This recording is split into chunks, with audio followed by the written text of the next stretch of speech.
Hey guys, it's Jazz coming to you with crazy hair. The reason why I don't wear my natural hair out most of the time is because I had it blue and now it's turning a pale green that I don't really like.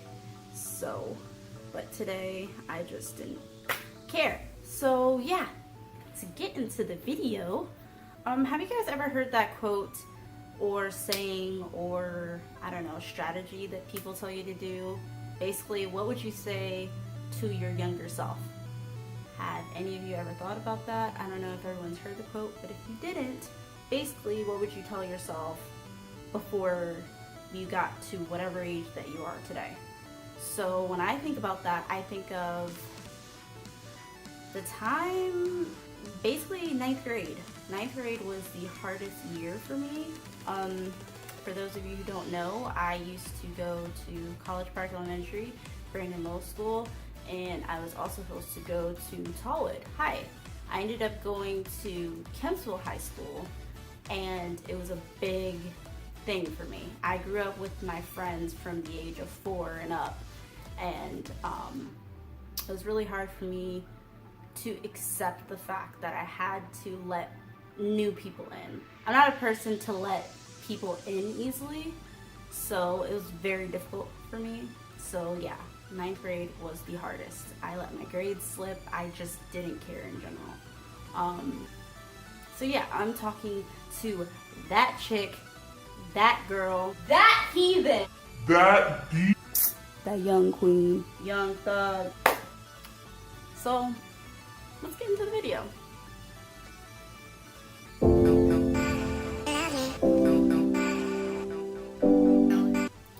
So when I think about my ninth grade self, which is what, about 15 years old, let me give you a little background about her. I told you already, I went to a new school. I was a very angry teenager.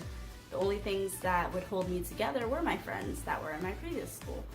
So I moved quite a bit away, maybe 10 to 15 minutes away. Not that long of a distance, but without a license and without my friends without a license, it's just big cluster crap of depression. So I couldn't really talk to my mom about it because my mom and I didn't really have a good relationship back then. My dad and I were rocky. My brother, I believe, was just starting to move out of the house and, you know, start his own life. So I felt very alone for the most part. So I wrote down, one of the 4 things I would say to myself is definitely, you're not alone. I felt like I was alone a lot just because the way my mind would work would be so different from other people that anytime I would explain or attempt to explain maybe a quarter of what I'm thinking, most of the time people just couldn't relate, they didn't understand, or they would downplay whatever it is that I was feeling. And I would always think that I'm alone. And because I thought that I was alone, I was alone. Instead of going out and spending time with myself, I know that sounds crazy, but maybe if I learned a little bit more about myself back then versus now, then I would realize I'm not by myself. When you're so preoccupied on how many friends I need to have and how many groups I need to be in and let me stretch myself this far out, you tend to feel alone because at the end of the day, you're not made to please everyone. You're just made to be happy with who you are. And when you're happy with who you are, you don't feel alone. You just genuinely feel happy and you preoccupy yourself. I don't know if that makes sense, but it makes sense to me. So younger Jazz, I would tell you, you're not alone. All right, next. One thing I noticed is I would try, even before ninth grade, to get a boyfriend all the time. The crazy thing is I wouldn't tell myself, I'm gonna get a boyfriend, this is what I want to do. I would have guys that take interest in me for whatever reason because I dressed in black and I looked like I was mourning someone's death every day. I hated people, I rolled my eyes at everyone, but still guys would flock to me. Don't know why, in the least cocky way I'm saying this, by the way, but I would find comfort in being in relationships. And when I was in a relationship, I literally was like, we're gonna get married. Like, that's what I thought about. I thought of marriage, thought of kids, thought of moving out, thought of the whole 9 yards. Meanwhile, the guy is like, how'd you do on that test last week? So, you know, that's kind of how I was. I would tell myself, slow down. Every adult at that time in your life is like, live your life because you're gonna get older, and you know, you don't want to rush, it's gonna come soon enough. This sounds dumb, but slow down. There's so many guys you're gonna be with. There's so many, they're not going anywhere. Don't mate. Don't try and rush your life away. Just don't. Guys are not going anywhere.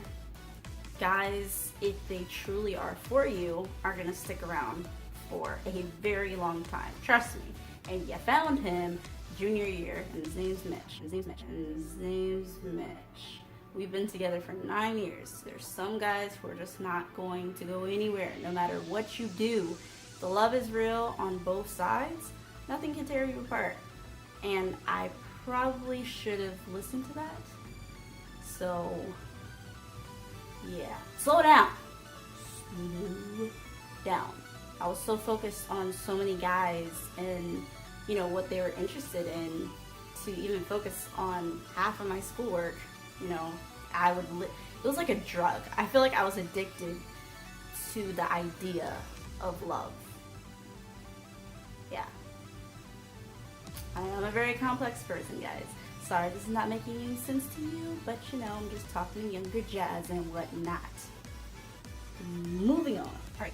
Oh, Charlie, this is our hair. So we can take one out.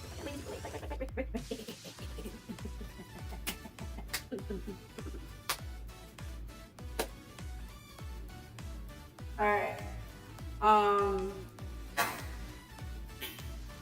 So, next thing. Love yourself. That goes hand in hand with you're not alone. Slow down with relationships.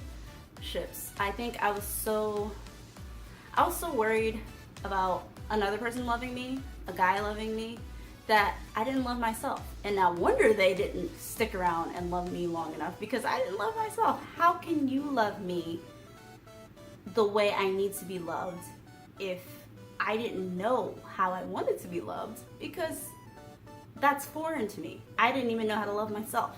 So loving yourself, ladies, from 15 years old to now, I know everyone has problems with that. I still sometimes have problems loving myself, because it sounds crazy.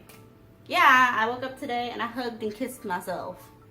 Cause girl, I'm too much. No, it just doesn't work that way. Like, you can't physically love yourself. It has to be a mental thing.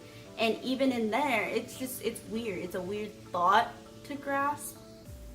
It's hard to explain. It's something that you're gonna have to literally sit down by yourself and think of all the things that you love to do, or your deepest desires, the things you want in life. Not, let's see how I can get there through using that, this, and that. You have to want to get there mentally. You have to feel like you deserve to get there mentally. Does that make any sense? You have to be the one to get the engine going, because you have this opportunity thrown at you.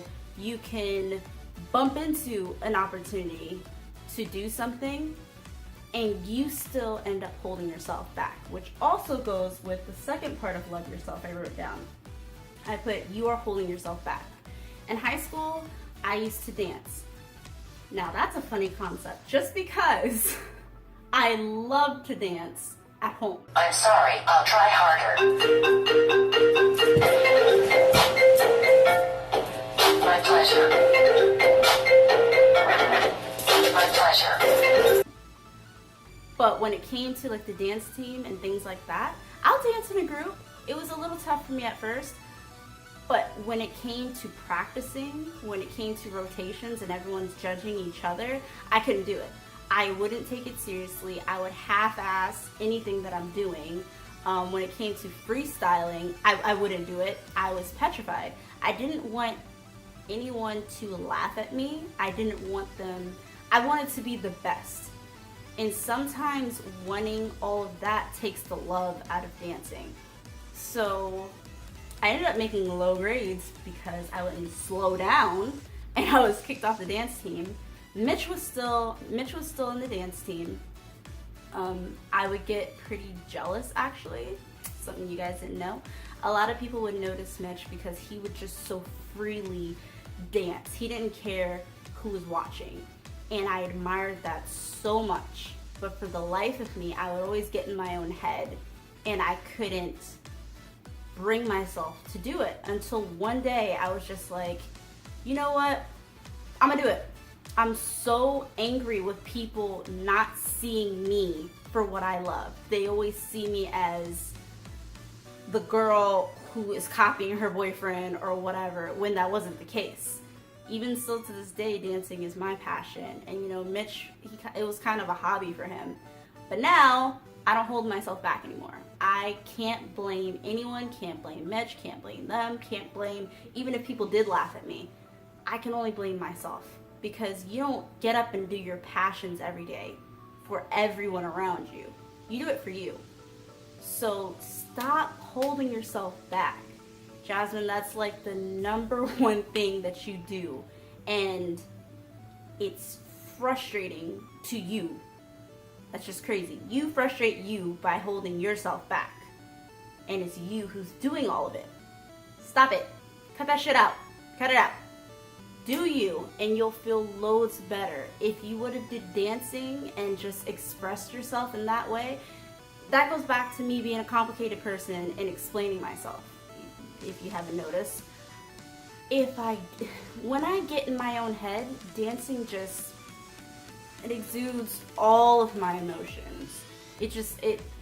Dancing brings out all the emotions that I can't express to you. But when I dance, I have a clear head. I have a leveled head. I just feel better about myself. I actually love myself. I feel confident. I don't feel alone.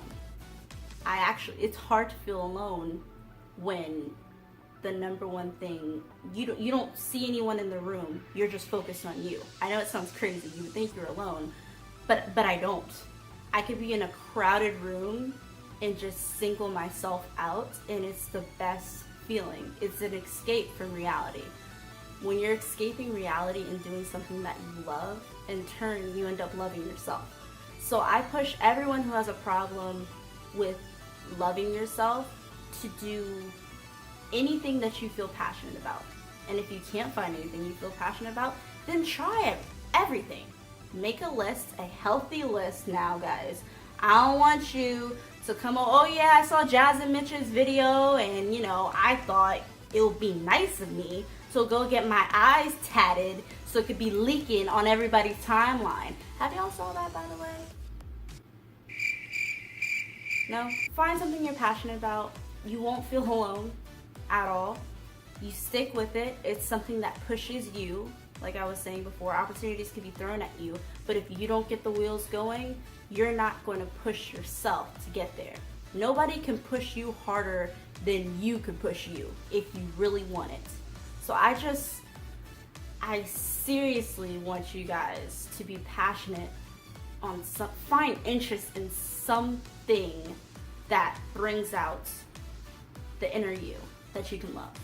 Don't find interest in a person, because people come and go, but your passions will always be there if it's truly a passion. It's crazy, no matter what I talk about, I end up coming back to dance, and I'm pretty sure you guys are over it. But yeah, those are all the things that I would say to younger me. And I hope you guys can do the same thing. Just get your camera, write it down, write a letter to yourself. That's always cool. Write a letter to the old you.